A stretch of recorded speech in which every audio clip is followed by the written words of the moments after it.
Okay. Yep. All right, I'll start. Okay. You're good. Sometimes we witness history, usually through the media. All right. But on very special occasions, we find ourselves living history. And this was the case for the 100,000 or so people who were in New Orleans when Katrina landed on the shores of the Gulf Coast. If we look here, Mike dealt with some of the reasons why, Mike Paulson, why people, how the private transportation system utterly failed people who didn't have transport out of the city. We know because we were looking for transportation out of the city and just couldn't find it. But also, something brought up the issue of privatization. And I found out only after the city reopened at a city council hearing, City Council of New Orleans, that there had been a public-private partnership between the Red Cross and the state of Louisiana for the purpose of ensuring that people would be evacuated from the city in the event of a storm such as Katrina. And it was a total joke. Supposedly, the Red Cross was supposed to line up a coalition or a group of churches that would orchestrate transport out of the city. When City Council questioned the Red Cross representative from Louisiana, they found out that Red Cross had lined up a total of 3 churches to help orchestrate the exodus for people without motor vehicles from New Orleans, right before Katrina. So that gives you an idea of how ridiculously unprepared the city was. But if you looked at it on paper, I'm sure before that, somebody would say, oh yeah, we've got this arrangement with the Red Cross, we're going to bust everybody out. But it was totally, it was a joke, all right? Now, why didn't people leave, all right? Well, first of all, obviously the people who wanted to leave but couldn't because they lacked transportation. That was one reason. But then there's another group of Katrina survivors, and Angela, my significant other, Eloise, my friend, and myself, chose not to leave, even after emergency transportation became available in the city, right? We're Katrina survivors who are called holdouts. And again, we're the people who stayed in New Orleans after the flooding and just didn't leave, even though there was a tremendous amount of pressure put on by the authorities for us to leave. And among other things, they denied us food, okay? We never had, from the city or state of Louisiana, emergency food. They never set up an emergency food distribution center, the Red Cross, till after the neighborhood formally reopened, until after 2 of the groceries in our neighborhood had reopened. So it was kind of a joke in a lot of ways. We went to the Red Cross thing because it was free, but you know, the crisis had long since passed. But basically, starvation was a tool, or they tried to use, to force people out of the city. And I could go on and on about this. But then there's the question of why did folks like us stay in New Orleans in the middle of this catastrophe where 80% of the city was underwater? Okay? Well, there are various reasons. First of all, don't forget that some of us were in dry zones, i.e. zones that didn't flood. And like my wife and I, we were in the quarter where we lived, and the quarter didn't flood. There were little trickles of water, and it was very frightening around us. We were deprived of all the basic social services. First, the storm knocked out our electricity, and it knocked out electricity not just for lights and that, but also the cell towers were knocked down, so the cell phones didn't work.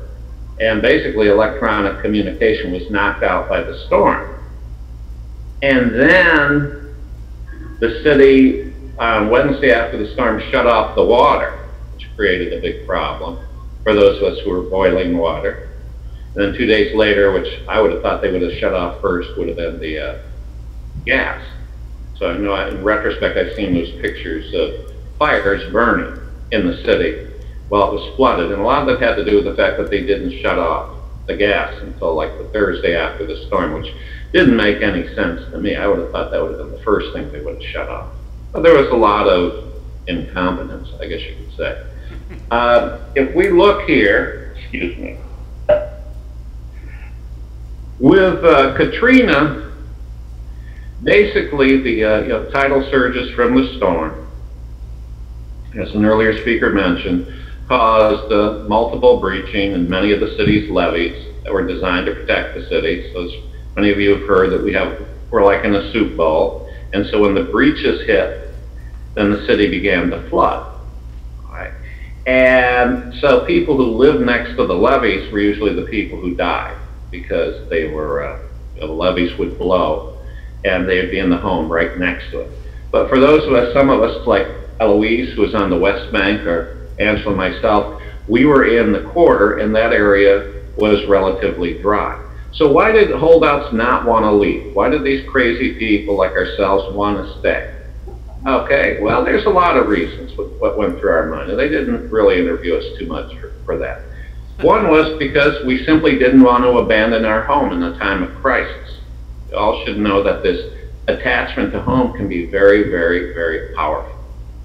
Secondly, there were people we didn't want to abandon our pets, because if you didn't have transportation out of the city, you had to rely on emergency transportation, and you could not bring your pets with you. And in our case, we had a cat that was very sick, and we'd had it for a long time, Snowball, and we knew that if we left, she would die, and she would die alone.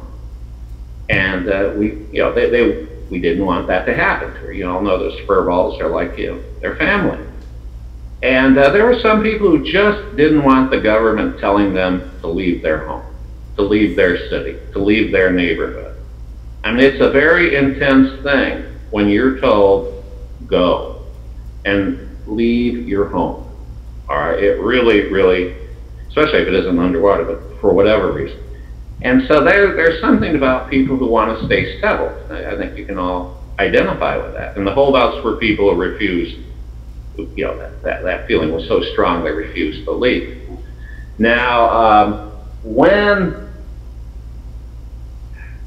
another, I think, very interesting point about our experience is that as a result of the flooding, the sudden and pervasive flooding, the capitalist society as we knew it in New Orleans collapsed.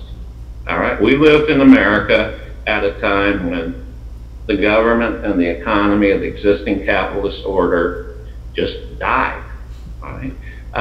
As far as the government went, the government was deprived of all the basics that it needed to carry out even minimal functions that we expect of a modern government. They didn't have access to electricity. They didn't have regular access to power. They didn't have access to motorized transportation on anything but the most limited level. One of the things that's often forgotten is that, or isn't even discussed, is that while there were cars in New Orleans, in the dry areas, in some cases they quickly ran out of gasoline. All right, and so very soon the government didn't have any of the basics it needed. So to give you an idea of how weak the state of the government was here, we had, for instance, human corpses left unattended for a week in the streets. And I know this very well because there was the body of an elderly man who died, who was covered in blankets. And that body laid on the corner of North Rampart and Turow for 7 days. And for various reasons, I had to walk by that spot. I didn't like it, but I had to walk by it. And it's really it's a different feeling when you're in a society where they can't even pick up the dead who are in the middle of the street. We're talking North Rampart's one of the most heavily used streets. Of course, in those days it wasn't, because the transportation ground to a halt. And you have this sort of problem in other places. Another example of the weakness of the government was that we had the police. They were the only semi-existing public institution operating in the city, but they didn't have, about a third of the police force abandoned the city. They basically deserted their post. And then even among the police that were in the city, They did not have electric communications. They did not have motorized, for the vast majority, access to motorized vehicles. They didn't have anything that was necessary that we normally associate with the modern police force. So, for instance, they literally would have to speak to each other word of mouth if they wanted to get anything done, in most cases. You would have thought they would have had walkie-talkies or something, but they didn't. So it was like going back to the 1840s, 1850s, only this was a society that wasn't, built for the 1840s, 1850s. It was built for, 2005. And so you have people who just aren't trained to live in this sort of environment. Now, excuse me. If we go to the economy, as I mentioned, the economy of the city died. Okay, if you could say that the local government was on life support, but it had some presence, very, very, very incredibly weak presence. But as far as the economy, it was dead.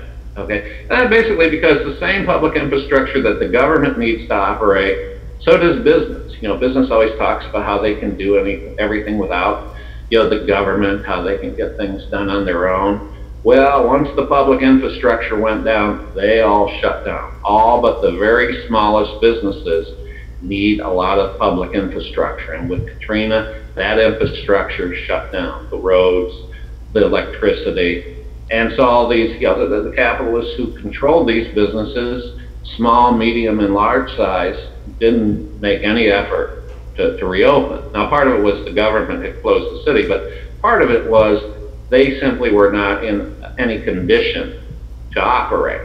And they weren't able to take the initiative to begin rebuilding, restarting. So we always hear this myth about how the miracle of the market, they can adapt to new conditions. Well, when the public infrastructure and the state collapses in a capitalist society, so does the economy. All right. I always thought, for instance, there would be black markets in this sort of environment. And there was there was some of that, but very little in the days of the catastrophe right after the storm. All right. We didn't even have much of a black market. I remember somebody trying to sell me some cigarettes, stolen cigarettes. That was about it. So the question was, okay, with all these businesses closing, well, you can survive without a tire store or without a store that sells videos or whatever, but you need food and water. And the really pressing question with the closure of the commercial sector was the closure of the stores that sold food and drink. Right? You need, as you know, food and drink to get by. So that raised a big question for people. Right? How are we going to survive? Because most people didn't have the supplies they needed to survive. And when we were in New Orleans at the time, we did not know how long we were going to go without assistance. Believe me, 24 hours in that environment without assistance, and it took about 4 days before anything began to arrive. It was totally inadequate then. But 24 hours in that sort of environment seems like an eternity, when the world's breaking down. Think of those films you've seen from Los Angeles where there's like a comet coming towards the world and everything's chaotic. That's kind of the mindset you have there. So the question was, okay, how do we survive in this environment where the society that we've been brought up in and we've acclimated to has collapsed? All right? And, basically what happened at this point was the quest for survival replaced the pursuit of profit as the driving force behind the organization of society. All right? So what did that mean in practice? Well, basically the biggest fetter to survival, short of the water and that, especially when it came to food and water, was property laws. All right, you had, private property laws saying that, all right, if I have a grocery store and this food and water is in the store and I've closed the store, you can't come in and buy it. All right, and but it's there. So there was food, there was water in the city, but it was under lock and key. So in order for a lot of people to survive, you had to say, okay, I know there are laws against this, But these laws have become fetters, impediments to our survival. And so you'd be amazed at how quickly people will say, okay, this is ridiculous. All right? How we've been taught all our life to respect private property, and then suddenly it goes out the window. But remember this too, at least from what I saw, that there was a lot of unwritten rules there, and basically it was you could go to loot a gas station or something like that, wherever, but you didn't go into private homes. That was understood. I'm sure there's a few people who violated that, but where I lived, that was generally understood. Private homes, private residences were off limits. But if you needed food, you needed water, so you had to go get it. So people resorted to all sorts of activities that violated the law, but were necessary for survival. And I think this is the clear example of a system in crisis, where it breaks down and people have to find a way to survive. So they did all sorts of things. Like, for instance, when it came to people in the flood zones, many thousands of those people you saw on TV who were trapped in flooded neighborhoods, majority neighborhoods, they were rescued by fellow Katrina survivors. How did those fellow Katrina survivors rescue them? They would usually find a boat or any sort of floatable device, laying wherever, take it, and press it into service as rescue equipment. And that was technically stealing, because often there'd be boats laying around, the owner wouldn't be there, you just take it away and drive it off. All right, but people did that out of the necessity of survival. And there's certainly not enough attention paid to the role that Katrina survivors played in saving the lives of thousands and thousands of other Katrina survivors. But again, that whole idea of private property was pushed to the side. Another thing is people wanted to escape the city, all right? And so the question is, how do you escape if you don't have a car? Well, then people decided to steal cars, trucks, city buses, anything that had gas in it, and that was a real problem. So they could transport themselves and loved ones and other people out of the city. But to do that, there was no bus service, no Greyhound service, no city bus service. You had to literally steal motorized transportation if you were lucky enough to get your hands on something that worked. And that was going on all over the place. And again, it was a question of survival. One other thing I think is an example of the most desperate, techniques for survival were people who were going into looting drugstores. And some people had drug problems, were looking for illegal narcotics. But there were other people who were just desperate for medicine, and they were hoping against hope that they could somehow, going through all the medicine in Walgreens or whatever happened to be around, that they could somehow, some way find it. And I guess most of the time they didn't, but they tried. So I could go on and on and on, but basically we had a system that had failed. That whole system of private property that you noted, basically the division between use value, Marx talks about what's use value and exchange value. That whole system of exchange value got thrown out the window, all right? Now, one other thing is, and the most important, is food and water, all right?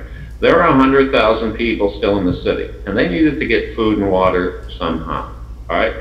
And the reality is, for many people, it came through looting, right? Some people had supplies, but especially at places where people didn't have anything, the looters would go to the grocery stores or food stores. But remember this, the looters were generally able-bodied people, but there were still thousands and thousands and thousands of children, elderly people, and physically disabled people who needed to eat. And generally those people ate because an able-bodied man or woman went out and looted and took the food and water back to them. People would have died. It was hot. It was like 95, 100 degrees. And you're talking people who aren't strong, the people who are, as I mentioned, elderly or children or that. And they had to have their food, they had to have their water. And the only way they could get it was stealing it. Let's get it. So those were the challenges we faced. All right, so we just basically had to improvise in order to survive. People had to do it different ways depending on their situation. Now, one last thing, I know I got to get off, but is in the midst of this chaos, reactionary elements attempted to restore 1% business as usual. Okay? So they wanted to bring things back to the old ways, even though bringing it back to the old ways would mean a lot of people would die. And so, for instance, in this, we had the police. Not all the police, but usually they came from the elite units, the paramilitary units. They just decided to wage a campaign of terror to whip people into line. And 11 people were shot and killed over a matter of 4 days. And 10 of them were black, one was white. There was always the race there. The white guy was killed, Matthew McDonald, not far from here. And he basically told the police to fuck off, and they shot him in the face. And so the police tried to use these strong arm tactics, and it failed utterly. I mean, they kill somebody here, they kill somebody there, and the reality is all the people they killed, none of them had a serious criminal record. They were just people trying to survive. We're not talking about people who were, had a record of being violent criminals and that. They were just guilty of being in the wrong place at the wrong time. And I could go on, but you can read about it.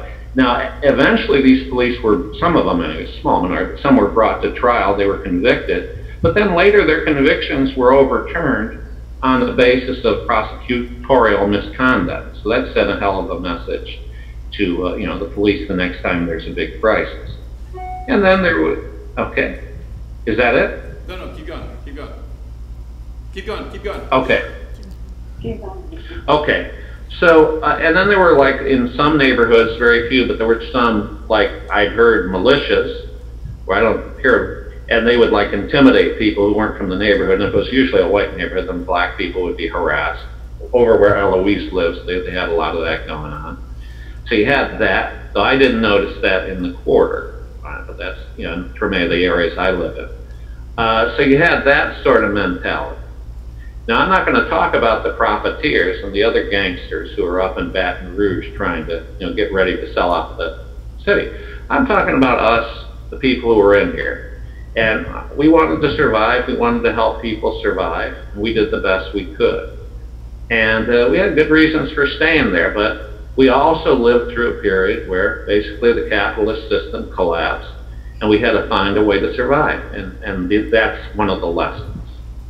I could go on and on about, when the emergency transportation came in, but we decided for a variety of reasons not to leave. And, that was a whole issue in itself, because the police, after they evacuated the Superdome and the convention center, then the police, well, not just the police, mainly the National Guard, because the police had collapsed, launched a campaign of intimidation to drive all the holdouts out of the city. And you could be like the younger women in that audience. You could be walking down the street, and the National Guard truck would come and say, you two, you get in the truck, and they take you down to the airport, and then fly to Los Angeles or wherever they're going to fly. You've never been there, but that's the way it was. And then you could just feel the atmosphere. This was after the military came in, and it was basically the National Guard and the Highway Patrol I saw doing the dirty work. Apparently MOPD did a lot of it too. But so then that was the beginning of the restoration of normal, but it took a long time for normal because the city remained closed. The Army was there. The only branch of the government that actually gave us food was the Army.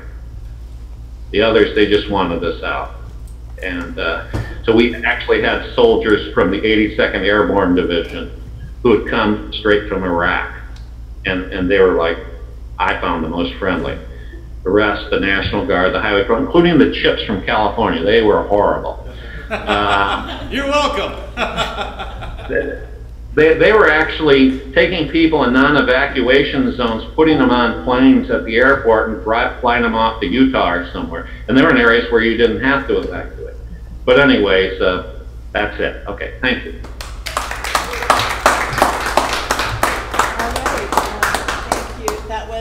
Michael Howells, and I think his partner Angie is off to the side there.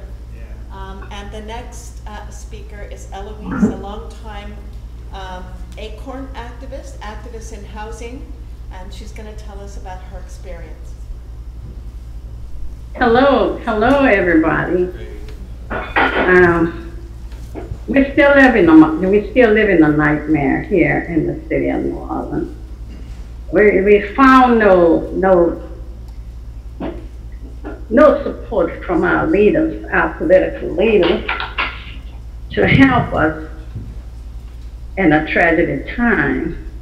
Right now we are looking at land grabbing. They still want to put us out, even though they done sent us from, as my old folks would say, from pillar to pole. They done sent us in every state of the United States in order to run us out, call us refugees. We are refugees in our own city, in the place that we were born and raised in. I always had a problem with that. And as being a community leader, I was able to look at many issues pertaining to where we should be and where our mayor and our council and everybody else that government officials should have kick in and help. But there was no help until they decide to look at us that we're not going away and we're not all gonna die. We're not all gonna perish. We're gonna be here.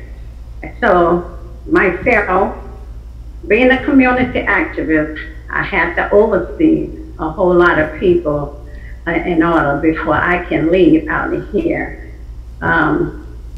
When the pipeline, the big corporation line busted, gas leaking everywhere, reaching up to the sky, and then we get a police officer in the lower LJ's cut off community and say, you all have to leave, and you have to leave now. But with no revenues, I had $12, my neighbor he had a car, but no gas. So we were told to go to the gas station that we would be able to get some gas that we can get out of the community into a safe place. But when we got to the place where the police sent us, there were police there in numbers. They were receiving the gas. They refused us to get the gas. So we tried to motivate out of New Orleans on almost an empty gas tank and got on the highway, and we ran out of gas. And so happened some people that came from Texas was breaking here, some policemen, some airmen, and they find us on the highway trying to get to Texas. It was horrible. I'm still living a nightmare of Katrina. Not Katrina so much, because Katrina had gone, did her little damage and went on, and it was a beautiful day after Katrina passed. But our officials made us went through hell and high water to keep us in a state of mind where they can confiscate what little bit we had. I don't remember those guys' names that picked us up on the highway. We were on our way to Texas, trying to get to Texas, and they came by in their car, coming from New Orleans, working here. They said they were working here in New Orleans, and asked us where we were going, and said we're trying to make it to Texas because we had to leave our home in New Orleans. One of the guys was very nice. It was Caucasian guys. One of them was very nice, and the other one, he had a spirit with him. But I said, I'm not going to let him override me. They told us we would give you all a ride, but we had to get rid of our material, our policy, our clothes, the little bit that we had. They said, well, you will have to leave it. So I said, no, sir, I won't leave my stuff, so you just leave me on the highway. Go about your business. He said, no, I can't leave you. I'm going to have to do something. I have to talk about this young man because he made a difference. He made me know everybody was not animalism. That's some human skill in life. He tied my suitcase to the back of his truck, his car, and said, y'all get in. I can't take you all the way into Texas because my wife waiting, but I'm going to take you all as far as I can. And it's why I tell people, all people are not bad, but all people are not good. They brought us into Beaumont, Texas. And they waited at the phone for me to touch bases with my daughter before they left. And I never had the chance to say thank you all, because we would have been out on the highway, not knowing where we were headed, not knowing what was going to happen. The police were stopping the people in the cars and beating them up, knocking them in the ditches and in the side of the street and just leaving them. When they weren't taken to jail in other places, they were leaving them. But my thing, we didn't really have to leave home. As I said, Katrina had passed and gone. But for some unknown reason, they send these police out to say, y'all have to get out your house. So people was afraid. It had lost, their balance of understanding that they really didn't have to get out your own home, but then, and again, you really had to go. Because we don't know what would have happened, whether they kill us or what they had begun, and they didn't mind drawing them on you or shooting people. Many, many, many people got shot. Even policemen got shot. And that's what the city officials don't want us to talk about. When you kill a person of your peers, just think about what you would do to somebody else, just a community person. They killed many officers that wanted them to do the job properly. I'm a multiple victim. I had just came back from Texas. No, I didn't want to go to Texas. I had just come from Texas, bury my younger son, Sergeant Joseph James Williams, in Katy, Texas. And I wasn't ready to go back there to do nothing. I didn't want to live there. I didn't want to be there.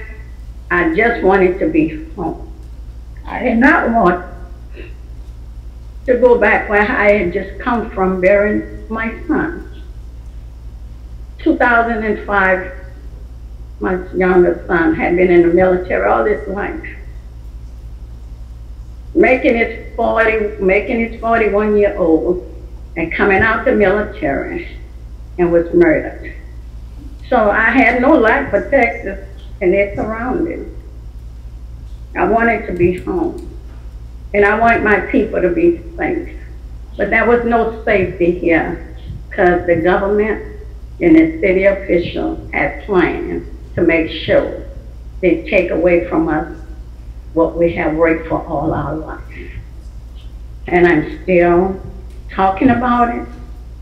I'm still going before the council board. Right now, I'm homeless.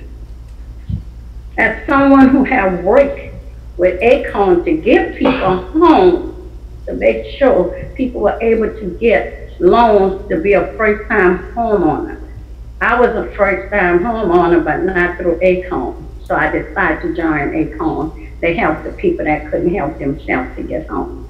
Now I find myself homeless because our city officials do not want me to talk about these kind of incidents, don't want me to talk about the death of my son before my younger son was murdered in Texas. I had an older son murdered here in New Orleans because he was a friend of a Caucasian girl who mom said in the council chamber. It is ridiculous. They brought many things into people's life that wasn't supposed to be there. We were supposed to live as human beings. We need to really bring this thing to a halt with land grabbing. You're taking everybody's property through the government. The government didn't work for these homes. This land is land that we purchased to have a decent place to be. Now, everybody's not thugs. They gonna call people thugs. Everybody's not thug. I ain't never thug in my life. Don't know what the inside of the jailhouse look like, 'cause I ain't never gonna go there. So I would just say to them, you owe us restitution for our home and the way you treated us. We were never refugees. You can't be a refugee in your own city, in your own town. So right now, I am saying to anybody that gets this, you owe us, we need to be paid, you need to be made restitution for. Many people are ill and have serious illness. We have serious medical bills now that we can't pay because you brought us back from where we were and put us in a state that we can't come from right now because you don't want to give us a job, you don't want to give us a decent pay raise, a pay salary.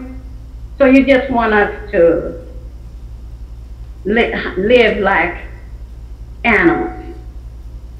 Some people treat the animals better than our city officials treated us, than our state officials. You know, the levee didn't just break by itself. The levee had help. You know, we heard the big boom of the levee, an explosion of the levee. Katrina was gone, a sunshiny day like today, and all of a sudden we getting messages waiting for our family to come back home that had to go over to the Superdome. We're waiting for our family to come home, then all of a sudden we get the bus is there to take them away because the water had rise after the levee was by the government, by the so-called engineers, who were supposed to be knowledgeable about every inch of this earth in America as an engineer. And here we are, still in 2015, almost 2016, and we don't have our proper place to be, our home, our health. And we don't have the health care. I get tired of paying for medicine. I need my help. I need my home. I work hard to pay for my home. Nobody helped me. And I want the world. My home just went viral. I hope y'all seen that. That's how bad it is here in New Orleans. My house is in shambles because contractors who was working with the government took time out to destroy our home. One way or the other, they made sure we were going to be out. So my thing is, I am going to be speaking about Katrina till they straighten it up, come back and make restitution for the people that you have totally destroyed in this city of New Orleans. Do I have any more time? Because I can talk. You do. You do. You have about 7. Yeah. Yes. You know, my grandchildren, their mom, my daughter Angela, and her 2 children slept up on the bridge watching people fall dead, looking. My grandkids now is in a disarray. They need attention. Then we have our so-called leaders who took the health care away from us. Bobby Jr., now he want to run for some kind of president. That's crazy. Now you want to run for president? Is he crazy? Or what's his problem? He needs that care. He needs that care himself. Make sure you give it back to the people, because he definitely needs it. You're gonna take everything away from us, and then you're gonna come back and say you're gonna be president? What are you gonna do now? What Katrina didn't kill, maybe that's what you're gonna do, come back and kill everybody? We don't need these kind of people sitting in seats and say they care. That's nonchalant. That is unreal. You know, and a whole lot of the candidates really don't need to be there. But I can't call all of them names now. I won't. But they need to be brought to the forefront. For sure. And give the young people a chance. Okay, 5 more minutes. Let me get on the young people. Because I see this generation of young people reaching out. They want changes because they know if they don't get the changes for the people, it's definitely going to affect them, and emotionally, physically, mentally, it's going to touch them. So we need to give them a chance to be the people that they're supposed to be. And that's all I'm saying to the mayor and the council and the state rep and everybody else. We got a whole generation of people coming up now that haven't put their hand to any of this nonsense that we have going on.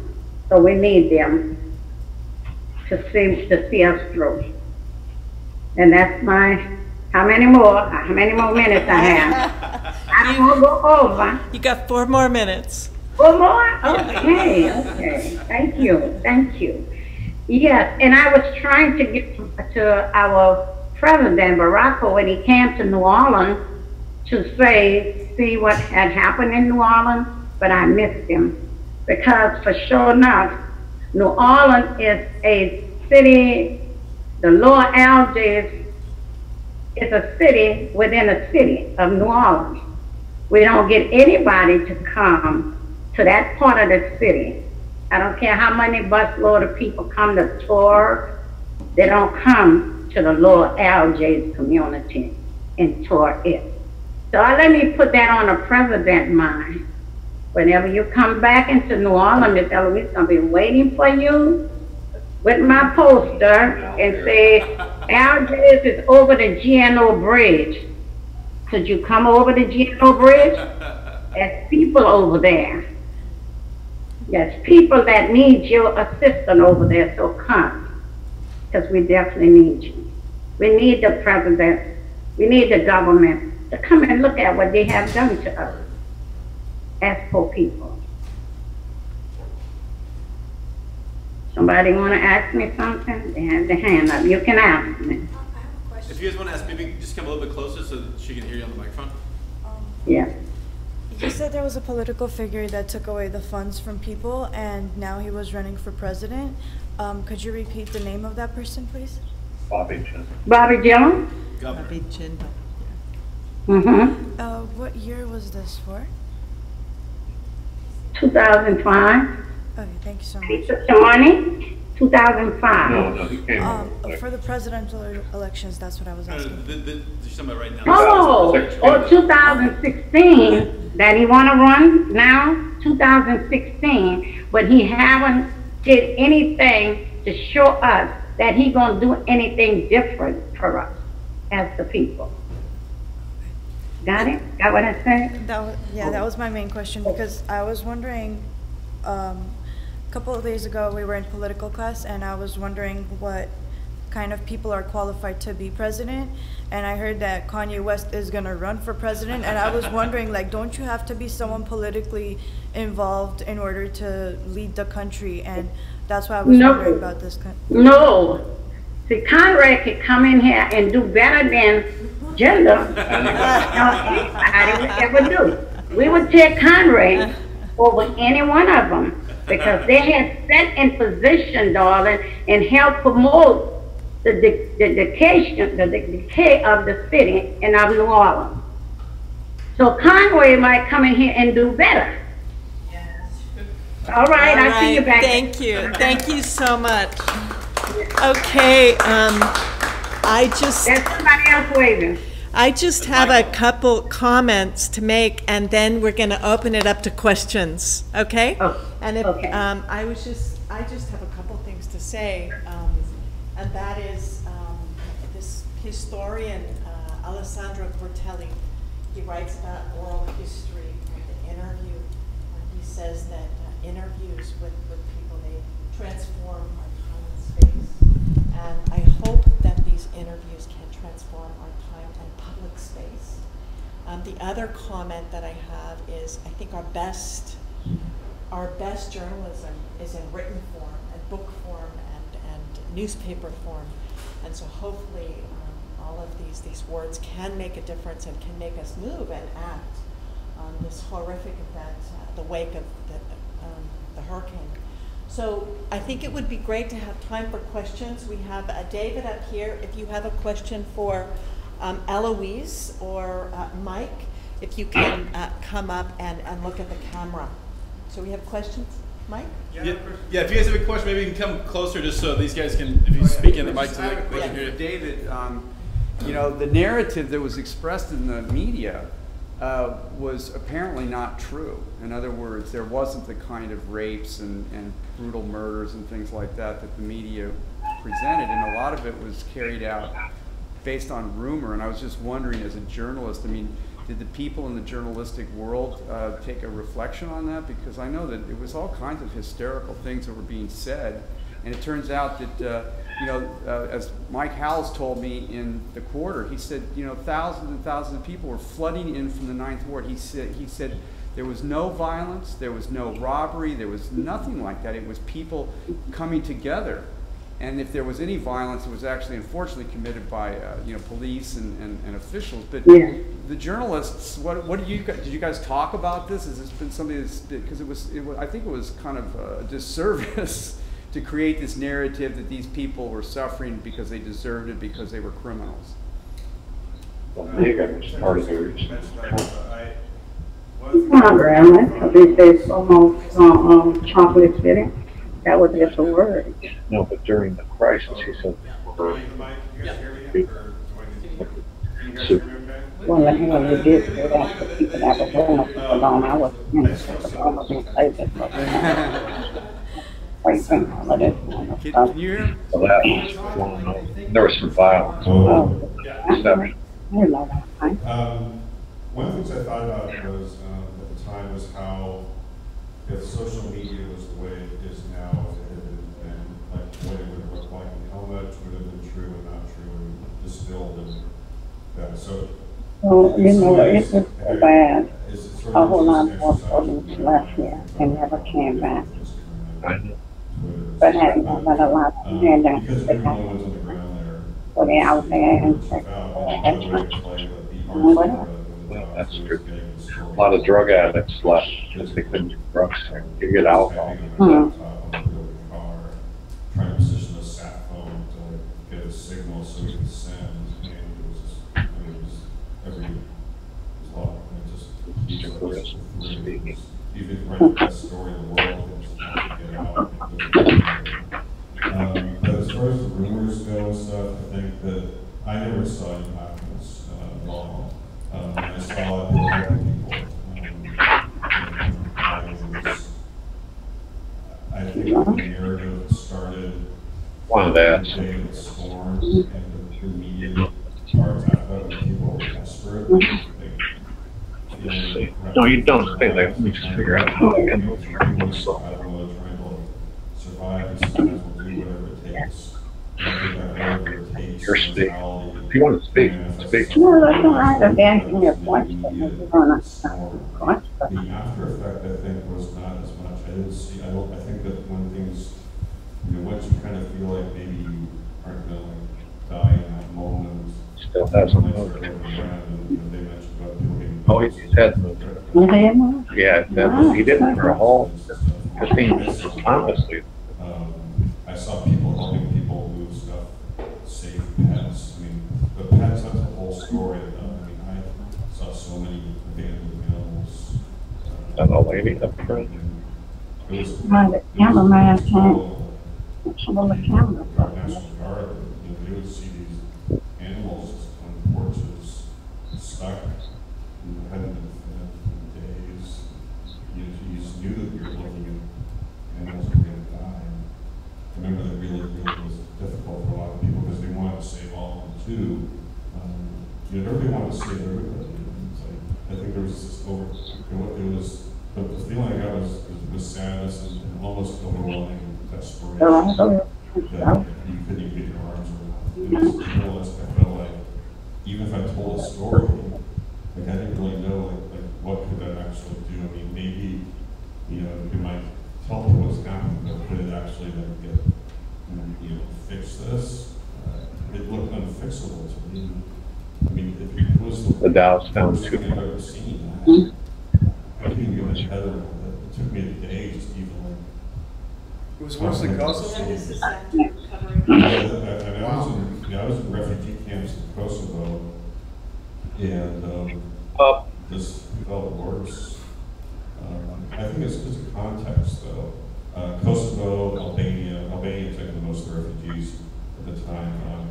You know, these were former Soviet satellite states, and when the Soviet Union collapsed, they all went to disarray. So there was like not a lot of infrastructure in those places, and it was sort of expected. I mean, it was like, okay, well, they didn't have much because the government imported everything, and the people didn't have much. Yeah, I don't know what exactly. Albania, he was talking about Albania. I can imagine censorship. And love. Malcolm Suber's group was in Albania. Remember Stalin in Albania was the last official Stalinist state. They had big pictures of Stalin. Clearly, we have infrastructure in place that would like come in and save the day, and it didn't come in and save the day. It came in and was overwhelmed by the storm as well. I don't think people really realize how overwhelming the after effects of that storm was. I mean, I try to tell people, like, if you want to know what it's like, imagine your house or your apartment, wherever you live, just picture that moment, and then have a cement truck come in with mud and chemicals and water, and have it just dump in your living room for about 3 hours. And then I want you to sit in that living room for about 5 or 6 days. And you can't go to the store or do anything. You can just go outside your door, and that's it. I want you to think about living like that for like 5 or 6 days. And that's what it's like. It was like living in a stagnant mess. It was I can't think of anything I've ever seen that compares. Like I said, You know, when I actually, a whole lot of people don't want to hear the truth. Anybody have Other questions? questions? No, thank you. We were focused on the role of the. Maybe you can hand the microphone to you. You try that. Well, there are actually about 12 people. That's because I can't believe it. Right, so We did our presentation on the role of the public health nurse and the disaster relief organizations. And after hearing these first-hand accounts, it's just really disturbing how the perceived information of what these disaster relief organizations did in comparison to what you guys felt of their effects, because we're reading that all these were immediate responses and clearly they weren't. So now I feel kind of silly that we're presenting all this information that, yeah, these organizations provided relief, but clearly it wasn't effective or fast enough or enough. So thank you for sharing, because that was really eye-opening. That's what this Yeah. is about. I'd like to, could I respond to that? Questions for Mike, Eloise, and maybe you can ask so they can see. Good morning, and thank you, Doctor, for your comments. And Eloise, that was really compelling, your comments regarding what you experienced as well. My name is Laura Hernandez. I'm a 30-year veteran of emergency management. I was the emergency manager here for Ventura County for 17 years.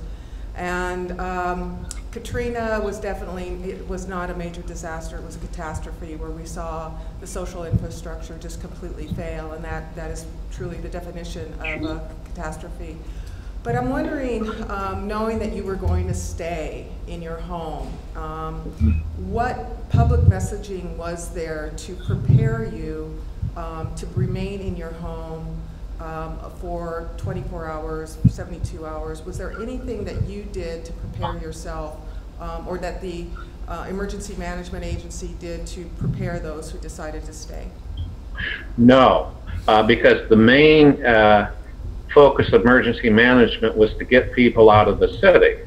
And that objective became problematic when 100,000 people couldn't get out of the city even if they wanted to. So they really ignored steps that people could take while they were in the city. Like they would tell people, go to the Superdome. And that's it. And then, you know, people would march through the quarter if they were lucky enough to get out of their flooded zone, and then head down to the Superdome. And you know what it was like there. But there was no attempt to help people over the radio or wherever to deal more effectively with the crisis. Now you have to remember, in New Orleans, during the crisis, we only had one radio station, WWL FEMA Radio. And so, of course, the only people who could listen to it had battery-operated radios. But everybody usually knew somebody, at least, with a battery-operated radio. But the only thing they were telling us was, get out, get out, get out, get out. Well, how do we get out? We're here. And that same message was sent by the fact that they wouldn't give us any food or water. They complained about looting. Well, I talked about that. But I can tell you how bad it was. Like by Wednesday after the storm, I remember walking down North Rampart Street, and there was this graffiti in foot-long letters written on North Rampart Street. It said, drop water or drop dead. And this was designed to catch the attention of the folks in the helicopters, all right? Because everybody was expecting the military or somebody to drop food, drop water. They never did. That contributed greatly to the crisis. Just knowing that we had a lifeline operating is key towards giving people a feeling of security. And that was never the case. All they told us was, get out. And if you were still in the city, you were treated like a criminal. All right, that you were, it was like the original sin. If you did not evacuate for whatever reason, you were guilty. All right, so like for instance, when, I could go on and on, but when I came into contact with the first so-called rescue people outside of the NOPD, and some of the NOPD were very helpful, don't get me wrong, but when some people came from outside the city, it was the highway patrol, and I was standing in front of my house, and there was this military truck full of, looked like fat, flabby old soldiers, but it was highway patrol and dressed up like military. And they stopped their truck, there were about 9 or 10 of them, while I was standing in front of my house, and just looked at me and didn't say anything. And I could tell they all had sunglasses on, not a word of compassion, not a word of help. So then I thought to them, I was in the anti-war movement, what would somebody in Baghdad say in this situation? So I smiled and waved to them, you know, because that was my response. And then they didn't say anything. They just drove off. Didn't offer me any water, which is really the main thing I wanted, or food or anything like that. And that was typical of the emergency response. It was like we were scum of the earth because we stayed in the city, because we had violated Mayor Nagin, who's now in prison, mandatory evacuation order. All right. And it's just criminal the way they treated. I know a lot of people got treated worse. If you were black, you definitely got treated worse. Yeah. But they even treated, you know, the white people like you were criminals too. So you can imagine the way they treated the black people, which would be even worse. But that's the thing. They gave us no information, no guidance on how to deal with the crisis. They would report on WWL FEMA radio, well, we're having flooding here, flooding there. My wife listened to it somewhere. You know, some very, very dramatic reports of people in their house, you know, being flooded. But as far as guidance, none. And that was part of the crisis. You could not have had a worse response. They had the National Guard, as you know, surround the city, and you could only go out, but they wouldn't let, like, people from Texas who were at boats and that come in to save people. They wouldn't let them come in. And that was all part of this mindset. Just get them out of there. If they're stuck there, well, they're criminals, and so they deserve to rot. That was the attitude. Thank you. Question? Yeah, Jay Arena wants to make a comment. Okay, yeah. Who else wants to ask a question? I'm Jay Arena. I'm a Katrina survivor activist. I know Mike and Miss Eloise, but I was not familiar, although I've talked to them, been involved. They're providing another aspect, more people's history about the Katrina experience, the crime, the catastrophe, and it's really important to get out. That's the importance of this conference. So I really appreciate David's presentation as well. But Mike, you also, on social media, over the last month, have been posting regular commemorations of what happened 10 years ago to that day, and I really hope you do collect that, which would contribute further to this people's history of Hurricane Katrina that we did in New Orleans on the anniversary that Mike Collison is doing here today, and Mike has been doing with his updates, 10-year updates. Yeah, I'm going to work on that. Eloise would like to make a comment. Go ahead. Jay, this thing is so devastating till you can't give all of it at one time. Right. Even with the, we never tap into the Danzingi Bridge, the killing that was up there, that didn't have to happen, but it happened because the officers had their own agenda about anybody that, whether they were running or whether they were walking, something was going to happen to them by law officials. You know, and these things have to be talked about. Right. But I get overwhelmed till today to say, how could you do this to another human being? Just shoot people down with no kind of explanation about how. Now we're coming into the year of celebrating. They want to celebrate a murder that police had carried out.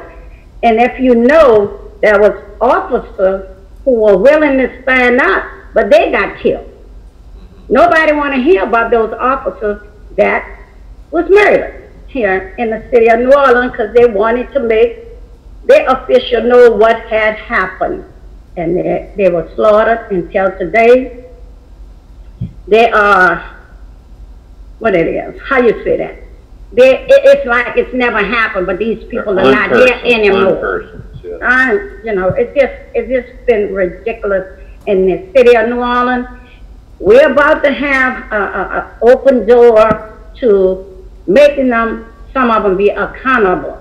But what about them that walk away, that did the shooting of their own fellow officers and walk away and still in Texas, still free to do whatever they want to do?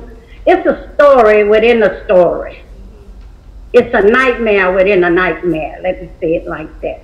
Because I'm not a crybaby. I take care of my community. I've been a community activist since I was 20 years old. Now I'm 75. People still rely on me. So I'm not a crybaby, but this thing makes me cry. When I begin to talk about it, reflect, and retrace, it makes me cry because, you know, we had officials. These people were supposed to be in place to take care of us, not harm us. But they were willing to harm anyone. They didn't care. So that's my say, because, like I said, don't come and ask the people anything. They just come to conclusion. But there's many stories to be told because people are living this every day. Right. Thank you so much. Yeah.